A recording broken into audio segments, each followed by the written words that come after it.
Hoje o nosso tema é no versículo 1 a 3 de Efésios.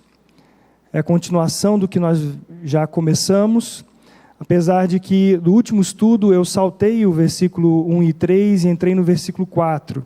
Mas eu quero lembrar para vocês dos estudos anteriores que nós fizemos na carta, e no capítulo 5, Paulo diz que o nosso modelo para viver conforme a vontade de Deus é um só, é Cristo. E ele diz lá no versículo 1 e 2 do capítulo 5, sede, pois, imitadores de Deus, como filhos amados, e andai em amor, assim como também Cristo nos amou e se entregou a si mesmo por nós, como oferta e sacrifício a Deus em aroma suave. O modelo é Cristo. Isso nós não podemos perder de vista. Para que nós vivamos segundo a vontade de Deus, Cristo Ele é aquele que nós somos chamados a sermos imitadores. Mas nós só podemos imitar porque Cristo vive em nós. Qualquer tentativa fora disso é religião, é suor, é esforço que não tem validade para Deus. Porque se houvesse outro meio, o Senhor Jesus Cristo não seria crucificado. Mas o Senhor colocou o único meio da sua justiça ser satisfeita, foi por meio do Senhor Jesus. Então, no decorrer desta carta, principalmente aí no capítulo 5, no versículo 18, Paulo está nos lembrando que nós não precisamos e temos que estar atentos a não nos embriagarmos com vinho, no qual há dissolução, mas nós sermos cheios do Espírito Santo. Esse foi um dos estudos que nós tivemos aqui. Ele diz também, no versículo 21, que nós precisamos andar como filhos da luz e sujeitando-nos uns aos outros no temor de Deus, no temor de Cristo. Isso é uma das coisas impossíveis a nós. Você entende isso? Submetermos uns aos outros, talvez aqueles que nós amamos, seja mais fácil. Mas mesmo assim, se algum entrevero, se algum pisão no calo, isso se torna dificílimo. E como nós podemos andar em sujeição uns aos outros? Esse é o trato da obra da cruz em nossas vidas, onde a cada dia o Senhor vai nos desarraigando da nossa alma, que está ainda sendo influenciada pelo nosso meio. E aí o pecado que tão de perto nos assedia tem uma tendência a nos influenciar. E o Senhor novamente nos faz olhar para Cristo. No estudo seguinte, nós vimos sobre as mulheres sendo submissas ao seu próprio marido, como ao Senhor. E nós pudemos ali ver a graça que é viver sob o senhorio de Jesus Cristo, e as esposas crendo no Senhor, também sujeitando-se aos seus maridos. Lembrando que isso não é essa sujeição, do conceito de sujeição que nós vemos em nossa sociedade, mas uma sujeição que glorifica ao Senhor e de maneira nenhuma usurpa a identidade do outro.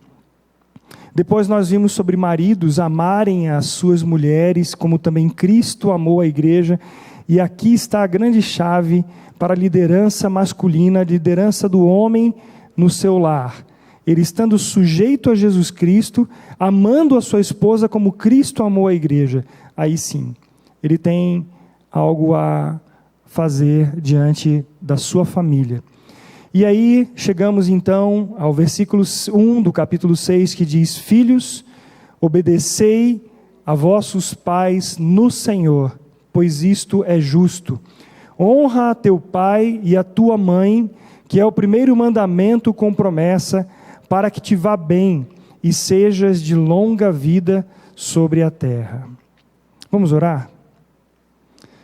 Pai amado, nós estamos reunidos em nome do teu Filho Jesus Cristo, e se o Senhor não falar conosco, é tudo vão. Se nós não tivermos a unção do teu Santo Espírito, a iluminação do nosso entendimento, nós somente teremos palavras nos lábios e em nossos ouvidos, e não teremos edificação. Dá-nos fé, Pai. Dá-nos sobriedade. Dá-nos, Senhor, a revelação do Teu Filho Jesus Cristo por meio da Tua palavra. Em nome dele que nós oramos. Amém. Embora esse texto se refira aos filhos, e aqui a palavra filhos são os pequenos, filhos pequenos, que no grego é teknon. Embora ele fale filhos, vocês precisam obedecer aos seus pais no Senhor, porque isso é justo. Eu quero me dirigir nesta manhã principalmente aos pais e aos filhos que já não são mais crianças. Então você é filho, já não é mais criança, e você pode agora ouvir essa palavra e dizer: essa palavra é para mim, essa palavra é para a minha vida. Eu quero receber do Senhor o que o Senhor tem preparado por meio da sua palavra. Por que esta palavra, que está sendo dirigida aos filhos, é para nós pais também? Porque nós somos responsáveis, em grande parte, pela maneira que nossos filhos respondem à direção que nós damos. Você entende isso? Quando ele diz assim: pais, não provoqueis os vossos filhos à ira, nós estamos diretamente influenciando na maneira como eles vão reagir à educação, à direção que nós damos na vida deles.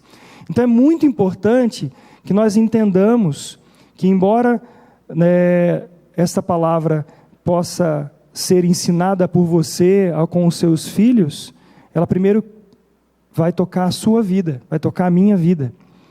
E a família, que é esse núcleo natural de formação de um indivíduo, é o ambiente onde nós precisamos exercitar, onde nós precisamos trabalhar em nós, tanto na vida dos nossos filhos, dos cônjuges, sob essa autoridade do Senhor.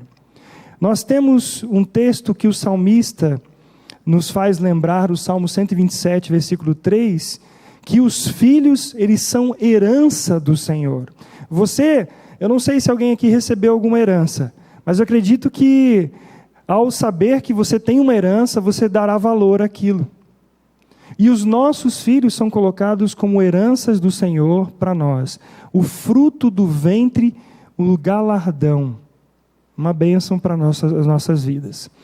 Mas nós temos vivido dias de grandes desafios, como igreja, como família, em relação à educação das nossas crianças. Esse é um assunto que você precisa, eu e você, nós precisamos dar a máxima atenção. Para quem está atento aos acontecimentos que a nossa sociedade tem sofrido, tem sido realmente perturbador observar como as coisas estão caminhando. E é justamente durante esse período da infância à juventude que os nossos filhos são educados, são disciplinados e são admoestados por nós. Os meus filhos estão chegando já numa fase, a mais nova com 18, o mais velho com 24. O Emanuel casa em fevereiro, ele já está formando o seu núcleo, a sua família.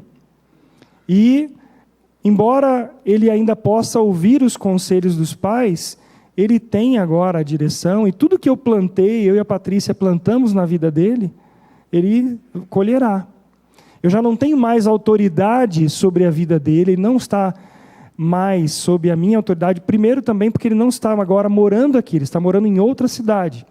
Então eu não tenho autoridade mais de disciplinar, de corrigi-lo como antes, no sentido da varinha, por exemplo. Senta aqui, filho, você vai ouvir agora o que eu estou falando. O filho precisa submeter à direção dos pais, mas ele já tem a sua responsabilidade, ele já é adulto. Mas a família, como esse ambiente e essa idade que nós temos das crianças, dos bebês, até a fase da juventude, é um período importantíssimo na educação que nós devemos dar aos nossos filhos. E muitos de nós estamos tão preocupados com uma boa educação formal, com recursos financeiros para os nossos filhos, para a formação da mente e do corpo, que é possível que muitos de nós estejamos relegando a um segundo plano, terceiro ou quarto, a vida dos nossos filhos. E logo depois nós veremos algumas questões aqui que nos levam a essa conclusão. Alguém já nos disse que Deus nos empresta nossos filhos para que os criemos para a sua glória. Não é para nós que nós criamos os nossos filhos, mas para a glória de Deus. E o apóstolo Paulo, ele fez referência ao contexto dos seus dias passados e também aos nossos, ensinando sobre a unidade e santidade. Quando eu fiz essa lembrança do que o Paulo diz aos Efésios, ele nos lembra disso, ele nos lembra de ser cheios do Espírito Santo, cantar ao Senhor, sempre ser grato a Deus e submisso aos outros. Agora em Efésios 6, de 1 a 3, ele apresenta um texto lá do Antigo Testamento, que é de Êxodo 20:12, ele traz para a nova aliança, que nos faz lembrar que toda a Escritura é inspirada por Deus e útil para o ensino, para a repreensão, para a correção, para a educação na justiça, como diz 2 Timóteo 3,16. Obedecer e honrar, amados, são aqui palavras-chaves. Você, como filho, pense nisso. O sentido de obedecer traz a ideia de ouvir e submeter-se. A palavra justo é usada para aquele de quem o modo de pensar, sentir e agir é inteiramente conforme à vontade de Deus. Honrar significa estimar e reverenciar. E nós podemos então parafrasear Efésios 6, de 1 a 3 assim. Olhe bem, os filhos que aprendem a vontade de Deus honram seus pais, submetendo-se a eles por amor a Deus. E por isso são felizes e têm vida próspera. Eu vou ler mais uma vez. Os filhos que aprendem a vontade de Deus honram seus pais, submetendo-se a eles por amor a Deus, e por isso são felizes e têm vida próspera. Essa é a mensagem central aos pais e aos filhos nesta manhã. Um teólogo chamado Ted Tripp conta em um dos seus livros que quando era criança, um dia o pai levou uma pessoa para jantar na sua casa. Então eles e os irmãos estavam agitados, o pai deu uma ordem e eles hesitaram em obedecer. O pai simplesmente lembrou-os assim: o que diz o texto de Efésios 6:1? Então eles mentalmente recitaram o texto: filhos, obedecei a vossos pais no Senhor, pois isto é justo. E eles prosseguiram na tarefa que eles tinham que fazer. Esse efeito que esta pergunta teve sobre eles impressionou esse convidado que foi jantar com eles. Ele estava certo, então, que havia encontrado um método para educar os seus filhos. Já sei, é só recitar Efésios 6:1. E aí passou o jantar, no finalzinho já, quase para ir embora, ele finalmente pergunta a Ted Tripp assim, ao pai de Ted Tripp: o que diz Efésios 6:1? Eu gostaria de ensinar aos meus filhos. Como muitos pais, o amigo do pai dele queria também um método eficaz para lidar com seus próprios filhos. Então ele pensou que talvez o método de Efésios 6:1 funcionasse com as suas crianças. Eu acredito que a maioria de nós, como pais, daria algo muito precioso para aprender de maneira fácil como fazer os filhos sempre obedientes e nunca birrentos, não é verdade? Provavelmente você já teve a curiosidade de pesquisar algum método eficaz para manter os seus filhos sob disciplina. Sim ou não? Sempre, amados, sempre você vai encontrar no mercado abordagens que prometem alguma esperança de sucesso para a educação dos filhos. Você vê entrevistas, conversas informais sobre esse assunto. Às vezes nós pegamos um modelo, às vezes pegamos o que foi dito na televisão Em alguns momentos podemos pegar os modelos familiares e tentar aplicá-los, aqueles modelos que nós crescemos sendo alvo deles, os nossos pais fazendo conosco. Às vezes lemos alguma coisa aqui, numa revista, lemos em outra, mas sem nunca, de fato, investir tempo, interesse, dedicação para isso. É mais fácil, ainda mais nos nossos dias. Eu pego uma receita aqui e vou aplicar, não é? Vamos ver se vai dar certo. Nós não podemos brincar com a vida dos nossos filhos. Eles são herança do Senhor. Eles são galardão para nós. Eu não estou dizendo que a psicologia, a pedagogia não sejam importantes. Pelo contrário, o estudo das características da criança em cada fase de seu desenvolvimento, assim como a maneira de ensinar pedagogicamente nossos filhos, é sem dúvida muito importante. Mas o ponto central, amados, é que muitos pais empregam, sem questionar, qualquer método que diga ser eficiente. Muitas vezes nós corrigimos nossos filhos apenas ecoando um método utilizado por nossos pais, sem nos importarmos qual tenha sido. Talvez a área de segurança para nós é o seguinte: eu estou vivo, estou aqui, sofri, mas eu estou aqui. Então eu vou aplicar o mesmo, porque é aquele que a gente tem mais proximidade. Mas o que nós temos realmente investido, preocupado com isso? Alguém pode dizer assim: mas é isso que eu tenho, é a minha formação, foi isso que eu aprendi. E tudo bem, é isso que você aprendeu. Mas se você, por exemplo, resolver pegar um avião daqui para Curitiba, para São Paulo, ou pegar um ônibus, você não fica preocupado com a sua segurança? Ao sair de casa, você não fica preocupado com a segurança da sua casa? Muitas vezes, nós mudamos, com a graça do Pai, nós vendemos um terreno que já há muito tempo estávamos tentando, e o Senhor proveu comprarmos uma casa no mesmo dia. Uma semana antes nós comprarmos, entraram, roubaram a fiação, arrebentaram com um monte de coisa, quebraram o telhado. Aí, ao entrarmos na casa, nós oramos. Refizemos o que precisava fazer. E nós colocamos: Senhor, essa casa é tua. É um bem que o Senhor nos deu. Nós zelamos por ela. Agora a nossa próxima fase é a reforma dessa casa. E nós oramos, e o Senhor está guardando. Mas e quando nós pensamos nos nossos filhos? Será que nós não estamos distraídos, desatentos ao que está sendo oferecido para eles? Ultimamente, por exemplo, a política tem sido usada para infringir autoritariamente a maneira que nós devemos educar nossos filhos.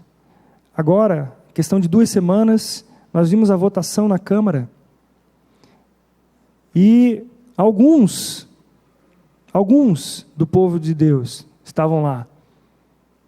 O Senhor deu graça e não passou dessa vez essa votação, para que nossos filhos nas escolas, no lazer, no esporte, estejam sendo influenciados diretamente por uma ideologia que é antibíblica. Mas o quanto nós temos nos importado com isso? Você já parou para considerar se quer que o seu filho viva para a glória de Deus? Passa por nosso pensamento todos os dias o desejo de que os filhos entendam a bênção de viver sob o senhorio de Jesus Cristo? Se nossa resposta é sim, então o método precisa necessariamente ser bíblico e devemos mostrar nossa submissão ao Senhor. Qualquer método escolhido somente para produzir crianças bem ajustadas está fadado ao fracasso. Por quê? Porque não busca a glória de Deus. Você que é avô, avó, preste atenção nisso também. Você tem parte na criação dos seus netos. Infelizmente, muitos pais começam a jornada com os filhos sem conhecerem o que a Bíblia ensina sobre o assunto.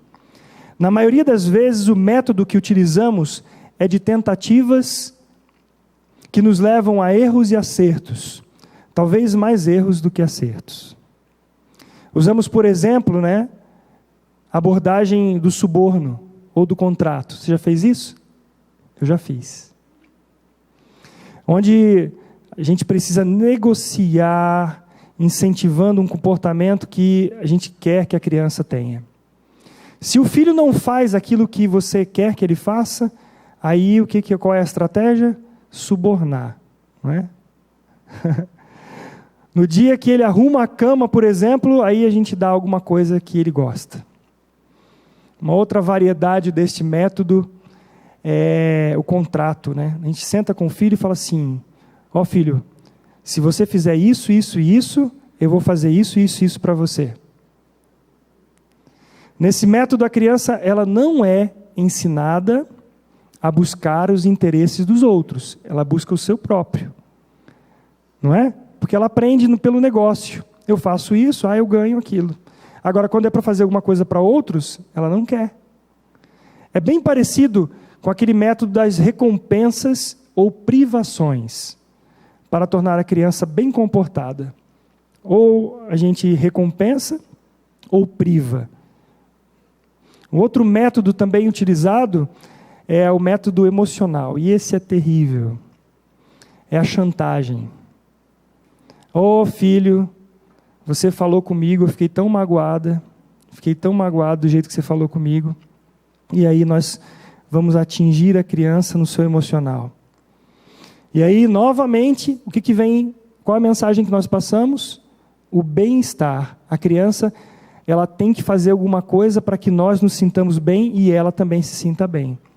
Então não é o amor, não é a obediência por amor, mas essa ligação emocional que a gente faz. E também, amados, como nós já erramos, como eu já errei, usando também desse lado emocional, quando nós envergonhamos as crianças. Quantos pais envergonham seus filhos e levando-os à ira? Você já chamou a atenção do seu filho de uma maneira grossa na frente dos outros? Eu já disse assim: olha, da próxima vez eu vou fazer isso na frente dos outros, hein? Porque você não aprendeu. E mais uma vez, nós estamos falhando em aquilo que nós queremos que nossas crianças aprendam. Por vezes, usamos os modelos vivenciados por nós, sem questionar os fundamentos, ecoando apenas palavras e ações que ouvimos e vimos. Aprendemos a usar o suborno ou o contrato, incentivando somente o comportamento que desejamos. Outras vezes usamos recompensas e privações com um fim em si mesmo. Tais métodos visam somente o bom comportamento, mas não lidam biblicamente com o coração. O que de fato, amados, tem acontecido conosco? Eu chamo você à reflexão. O que tem acontecido conosco nesses dias? Será que é o nosso tempo que diminuiu? É o número de atividades que aumentou? É uma bruta ansiedade que tem nos levado a fugir das necessidades fundamentais de relacionamento com os nossos filhos? Onde gastamos horas e horas no celular, usando as mídias sociais? Será que é isso? É o método de encarar é o medo de encarar os problemas de frente e fracassar que nos faz negligenciar essa área? Na vida, os atalhos que nós podemos tomar diminuem o percurso? Na verdade, não. Esses atalhos muitas vezes fazem só acumular os problemas, onde nós não queremos que eles estejam à nossa vista. Os atalhos que nós podemos tomar como fuga da nossa responsabilidade. Eu vou ficar aqui no meu celular, eu não digo, mas eu fico ali, cheguei do trabalho, estou aqui já vendo um monte de coisa, o filho passa, eu não dou atenção, aí eu vou fazer outra coisa, aí na hora de, oi, tudo bem, tá, boa noite, é isso, é para isso que o Senhor nos chamou. O que está acontecendo conosco? Pare para pensar nisso. O que está acontecendo comigo e com você nesse tempo que nós estamos sendo chamados constantemente a buscar entretenimento, a buscar coisas que ocupam o nosso tempo, mas não dão vida para nós.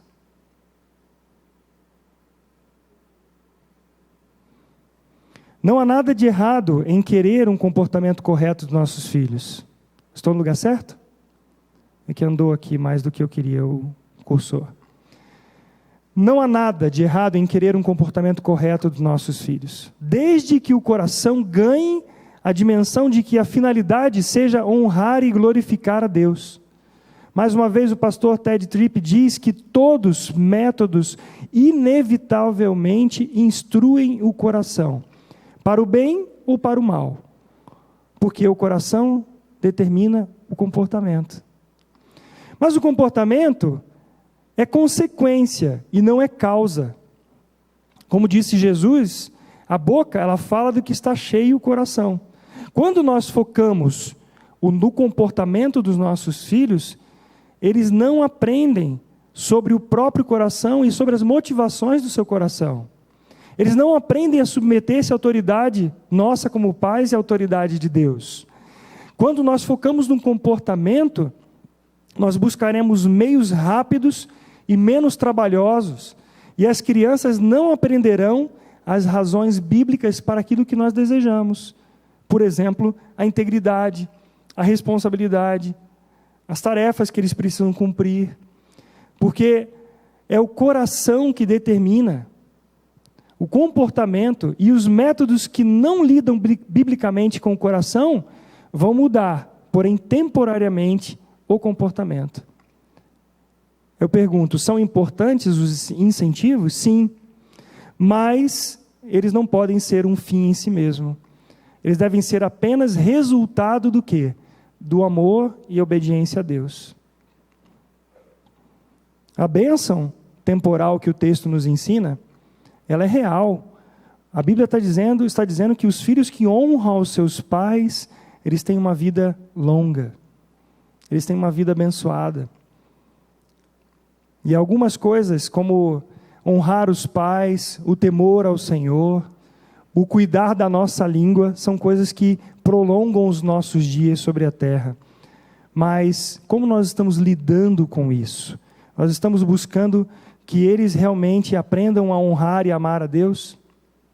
O primeiro passo do método bíblico para alcançar o coração é o ensino, amados. Deus, Ele nos ensina por meio da sua palavra e de seus atos registrados nas Escrituras e também no decorrer da história.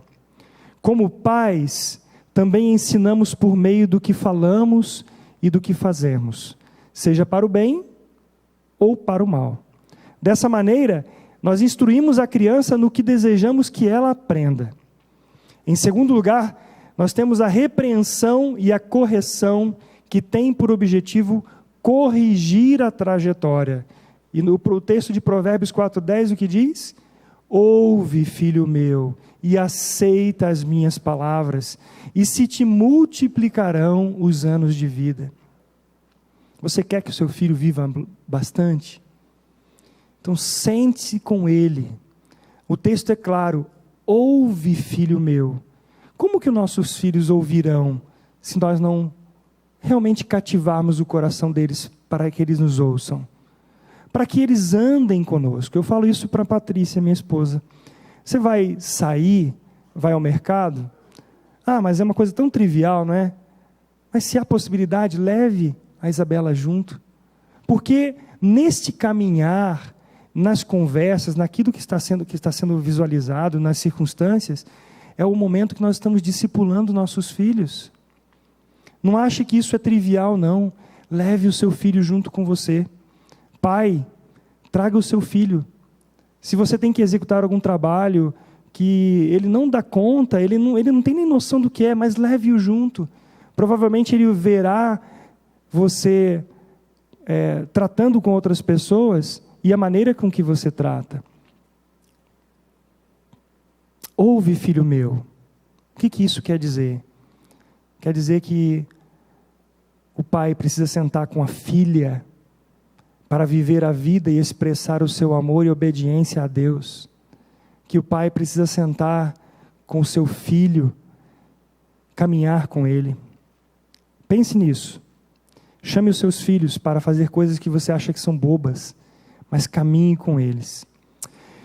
Retomando o texto de 2 Timóteo 3, 16 e 17, nós lemos que toda a Escritura é inspirada por Deus e útil para o ensino, para a repreensão, para a correção, para a educação na justiça, a fim de que o homem de Deus seja perfeito e perfeitamente habilitado para toda boa obra.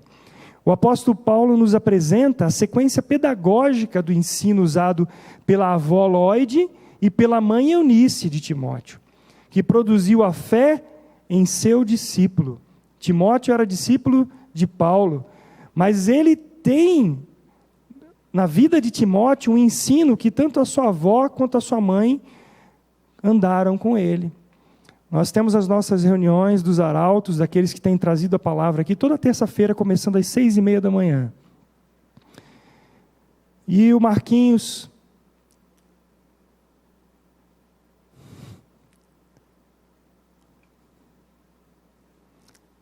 ele disse assim: todo dia eu abraço muito a minha filha,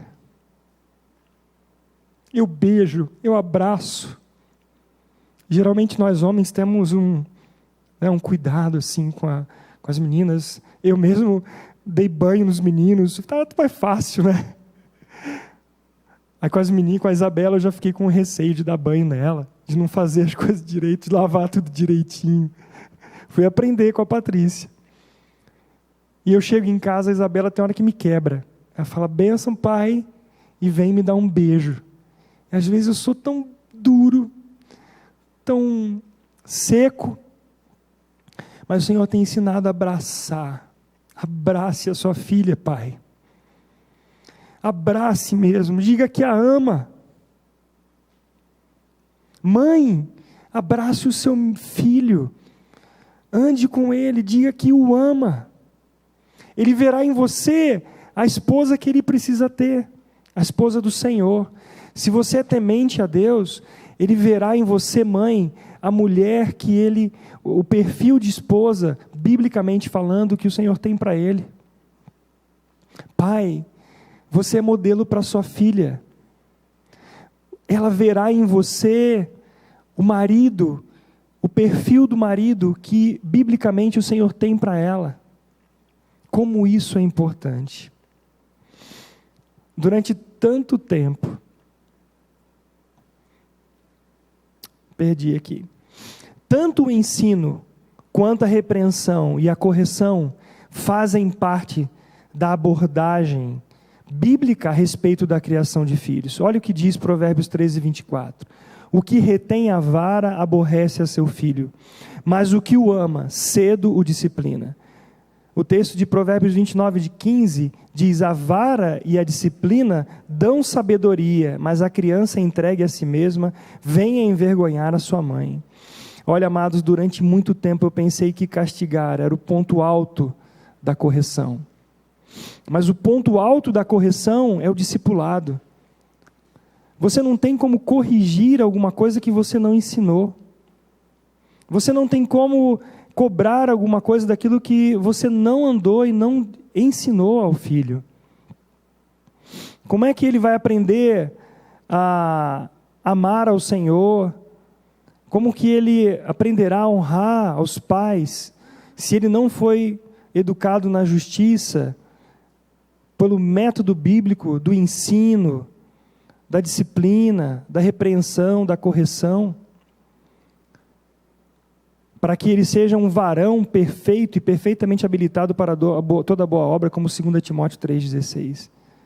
Então não é simplesmente a punição, porque a punição, sem o propósito correto, ela vai também levar à ira. Mas a Bíblia fala para que nós não retenhamos a vara. Mas ele não é o ponto máximo. Castigar às vezes é muito fácil. Dar a bronca é muito fácil. Não é? Agora, andar com os filhos, aí já exige mais tempo, mais dedicação. É comum os pais falarem bastante com os seus filhos enquanto bebês, mas se esquecem de abrir-lhes o coração à medida que eles crescem. Em muitos casos, a comunicação dos pais com seus filhos, já crescidos, restringe-se a dizer-lhes o que devem fazer. E os filhos, falam aos pais somente o que eles desejam. Filho, faça isso. Faça aquilo. Filha, faça isso, faça aquilo.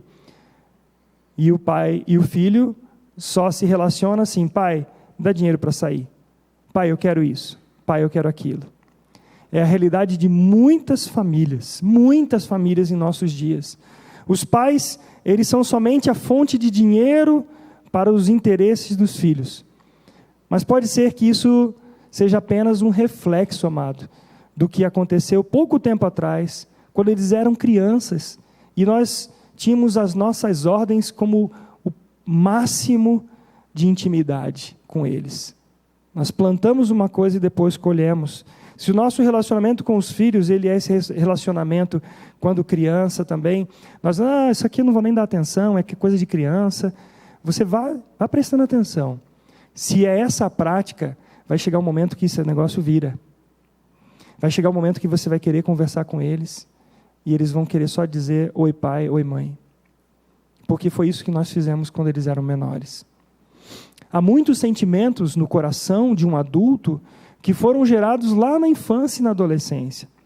São sentimentos de inferioridade, incapacidade, produzindo em meio a relacionamentos opressivos, sufocantes da alma, que precisa se expressar. Mas é tempo, amados, de aprender a dialogar. Isto é, de ouvir o coração dos filhos com o amor do Senhor. Esse é o apelo dessa exposição hoje, para que deixemos o celular de lado, deixemos a novela de lado e tudo mais que nos desvia de um relacionamento com nossos filhos e os nossos cônjuges, para caminharmos juntos com eles, sem perder de vista, amados, que nós somos pais e exercemos autoridade e responsabilidade dadas por Deus sobre os nossos filhos. Não confundamos as coisas. Deus colocou-nos como pais. Quando eu digo que nós precisamos de um diálogo com os nossos filhos, não é nós sentarmos nossos filhos e agirmos como fôssemos irmãos deles.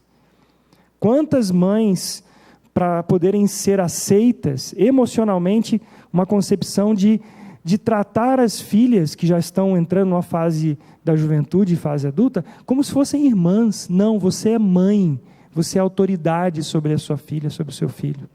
Pai tem que ser amigo do filho, mas antes é pai, é autoridade sobre a vida dos filhos. E mais ainda, tem responsabilidade no cuidado deles, na direção da vida deles.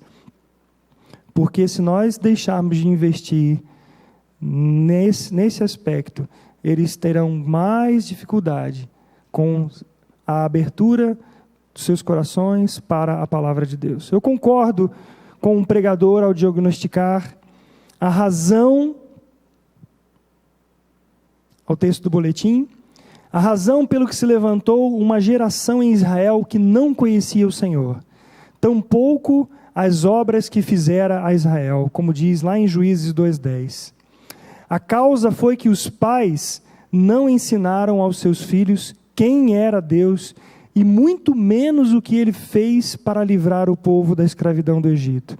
O texto do Salmo 78, 3-4 diz: o que ouvimos e aprendemos, o que nos contaram nossos pais, não o encobriremos a seus filhos. Contaremos à vindoura geração os louvores do Senhor e o seu poder e as maravilhas que fez. Vocês sabem pelo texto lá de Juízes 2, que o povo de Israel, depois de muito tempo, os seus filhos, eles não conheciam quem era Deus. O diagnóstico aí é esse. Israel, ele não conhecia o Senhor, nem as obras, porque os pais não ensinaram aos seus filhos. Olha que trágico e que tragédia foi para o povo de Israel, porque os pais não ensinaram aos seus filhos quem era Deus. Esse é um erro que nós muitas vezes fazemos. Amados, há diferença entre um diálogo e um monólogo. Veja bem, a comunicação não é só a habilidade de nos expressar, mas de compreender e sermos compreendidos. Um diálogo eficaz depende da habilidade de falarmos e também de ouvirmos. Muitas vezes nós incorremos no erro de responder antes de ouvir, e isso a Bíblia chama de estultícia, que traz vergonha, como diz Provérbios 18:3. O ensino da verdade sempre precisa vir acompanhado do amor. Então o texto de Efésios capítulo 4:15 diz: mas, seguindo a verdade em amor, cresçamos em tudo naquele que é a cabeça, Cristo. Ambos são essenciais na criação bíblica dos filhos, mas a vara, sem o propósito de ganhar o coração da criança, torna-se apenas castigo.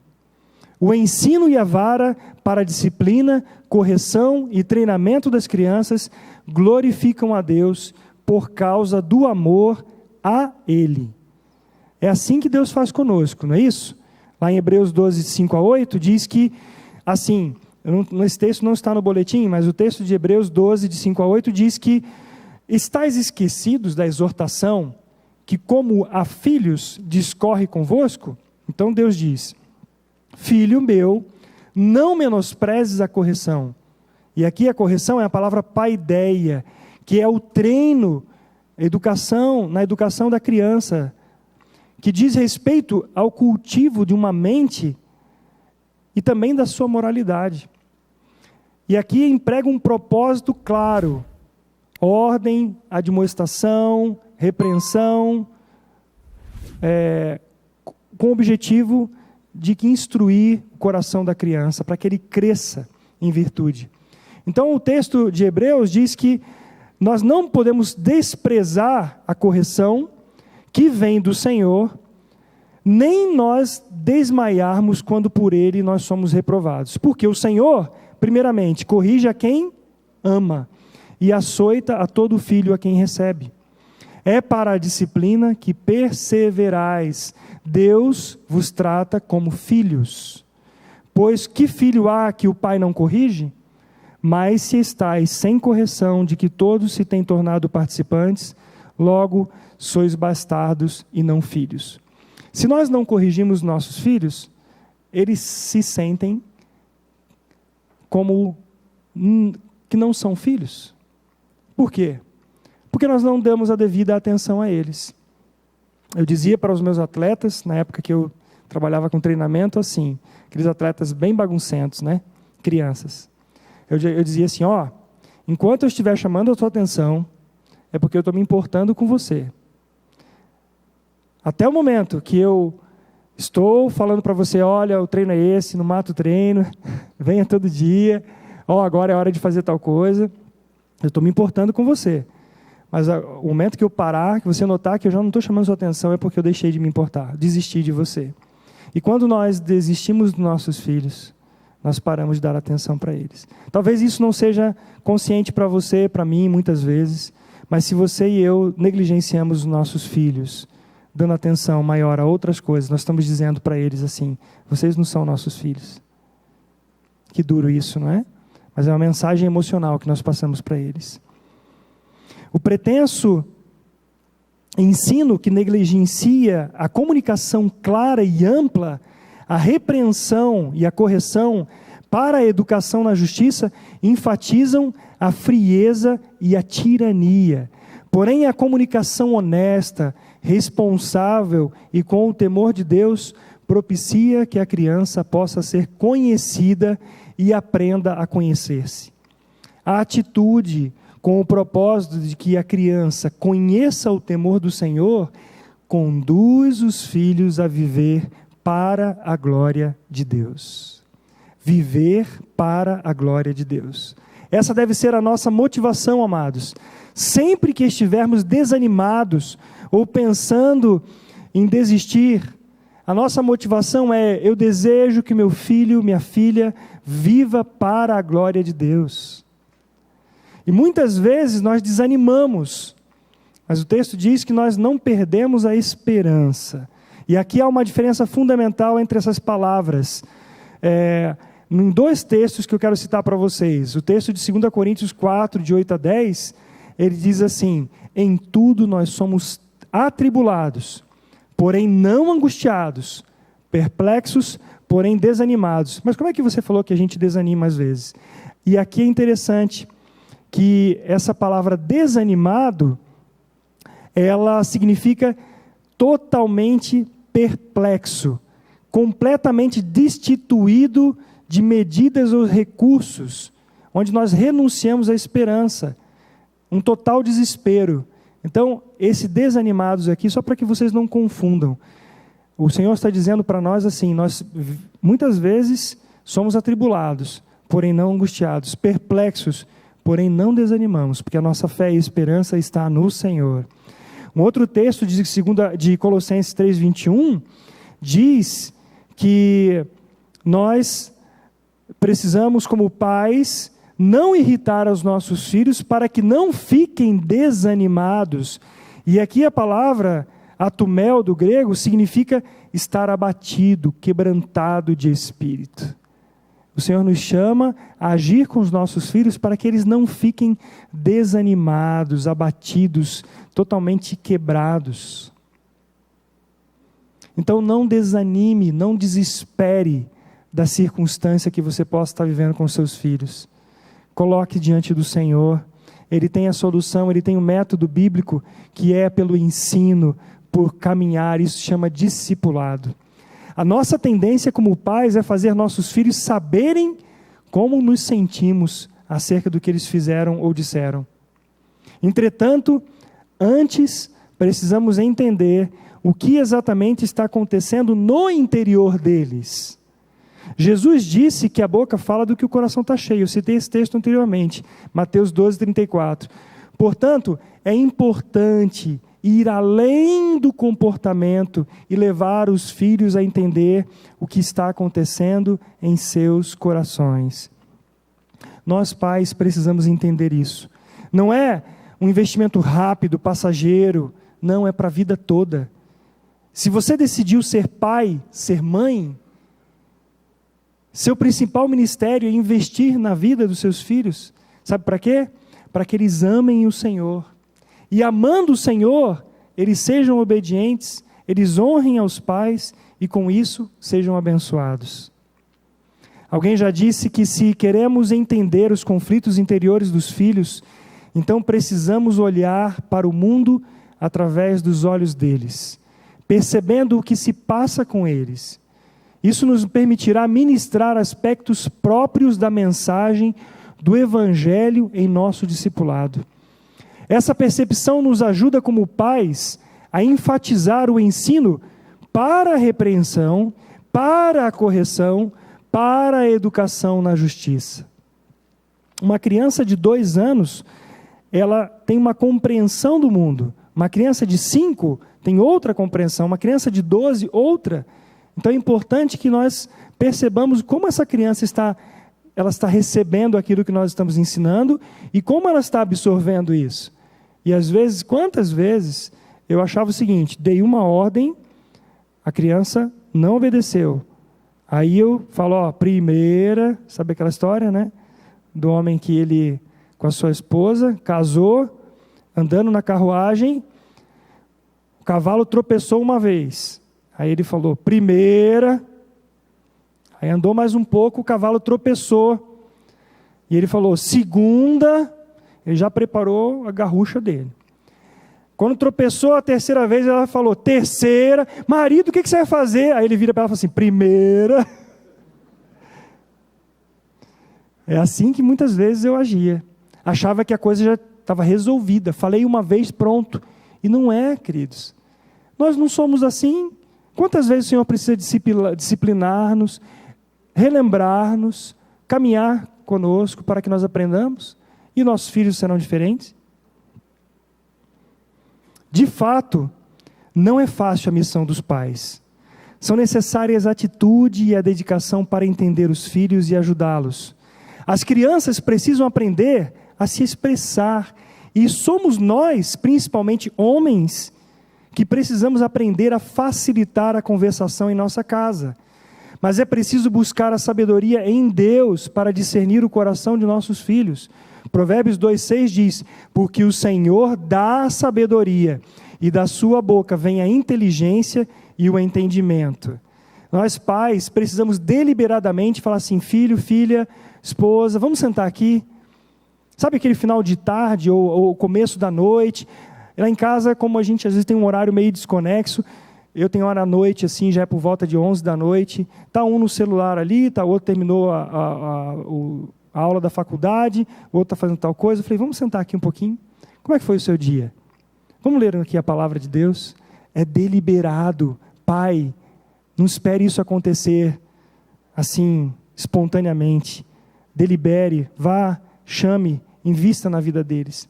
A Bíblia diz que se alguém necessita de sabedoria, peça a Deus. Deus dá liberalmente. Então peça ao Senhor para que Ele dê sabedoria, estratégias bíblicas para fazer isso.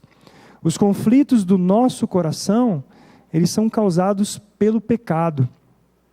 E somente Jesus Cristo sabe tratar essa questão com a obra da cruz.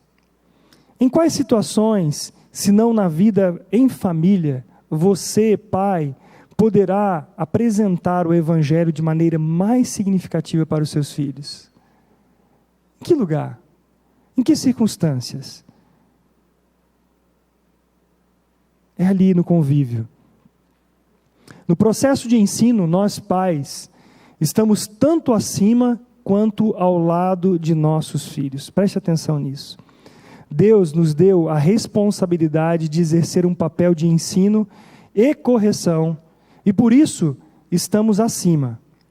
Porém, estamos também ao lado, pois sabemos o que o pecado fez com todos nós, que diariamente lutamos contra a carne.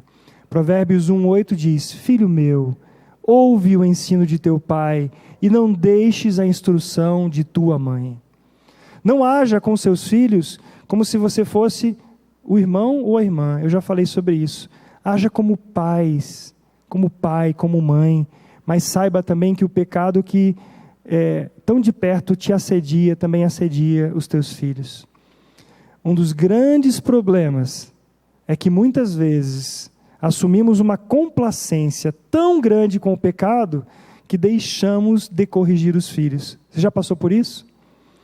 Em outros momentos, nos colocamos como infalíveis e de maneira hipócrita em condição superior. Os filhos conhecem, eles sabem que nós falhamos, mas muitas vezes nós não admitimos isso e eles veem a hipocrisia em nossas vidas. Mas muitas vezes também, por causa dos nossos erros, nós acabamos afrouxando e não usamos da nossa autoridade e da responsabilidade.